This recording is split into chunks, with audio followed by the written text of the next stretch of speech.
بسم الله الرحمن الرحيم. عن أنس رضي الله تعالى عنه قال: كان غلام يهودي يخدم النبي صلى الله عليه وسلم فمرض، فأتاه النبي صلى الله عليه وسلم يعوده، فقعد عند رأسه فقال له أسلم. الحدیث رواہ البخاری۔ حضرت انس رضی اللہ تعالیٰ عنہ بیان فرماتے ہیں، ایک یہودی لڑکا نبی کریم صلی اللہ علیہ وسلم کی خدمت کیا کرتا تھا۔ ایک دن وہ بیمار ہو گیا۔ آپ صلی اللہ علیہ وسلم اس کی عیادت کرنے کے لیے تشریف لے گئے اور آپ اس کے سرہانے بیٹھ گئے اور آپ نے فرمایا مسلمان ہو جاؤ۔ فنظر الی ابیہ، اس لڑکے نے اپنے والد کی طرف دیکھا، وہو عندہ، وہ بھی وہیں موجود تھا۔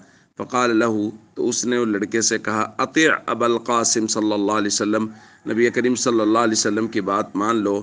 فاسلم، تو وہ نوجوان مسلمان ہو گیا۔ فخرج النبی صلی اللہ علیہ وسلم وهو یقول، حضور وہاں سے یہ فرماتے ہوئے نکلے، الحمدللہ الذی انقذہ من النار، تمام تعریفیں اس اللہ کے لیے اور تمام شکر اس اللہ کا ہے جس نے اس نوجوان کو جہنم کی آگ سے بچا لیا۔ دوستو، نبی کریم صلی اللہ علیہ وسلم غیر مسلموں کی تیمارداری کے لیے بھی تشریف لے جایا کرتے تھے، اور اس حدیث سے ہمیں یہ بات بہت واضح معلوم ہو رہی ہے کہ وہ غیر مسلم جس کے بارے میں یہ خیال ہو کہ ہمارے حسن سلوک کے ساتھ یہ اسلام کی طرف راغب ہو جائے گا، متوجہ ہو جائے گا، اس کے ساتھ حسن سلوک ضرور کرنا چاہیے۔ ہو سکتا ہے ہمارے حسن سلوک کے ذریعے سے اللہ تعالیٰ اس کو ایمان کی دولت نصیب فرما دے۔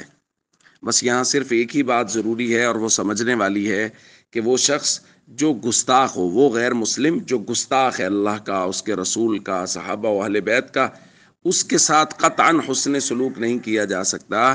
یاد رکھیے، جو آپ کے رسول کو اور میرے رسول کو گالی دے رہا ہے، جو رسول اللہ صلی اللہ علیہ وسلم کے صحابہ یا اہل بیت کو گالی دے رہا ہے، اس کے ساتھ حسن سلوک کرنا یہ دینی حمیت اور غیرت کے خلاف ہے۔ اس لیے ہم سب کو چاہیے وہ غیر مسلم جو گستاخ نہیں ہیں اور ہمارے معاشرے میں اگر وہ رہ رہے ہیں تو ان کے ساتھ حسن سلوک کریں۔ ہو سکتا ہے ہمارے حسن سلوک کی وجہ سے اللہ تعالیٰ ان کو ایمان کی دولت نصیب فرما دے اور وہ ہمیشہ ہمیشہ کی جہنم سے بچ جائیں۔ السلام علیکم ورحمۃ اللہ وبرکاتہ۔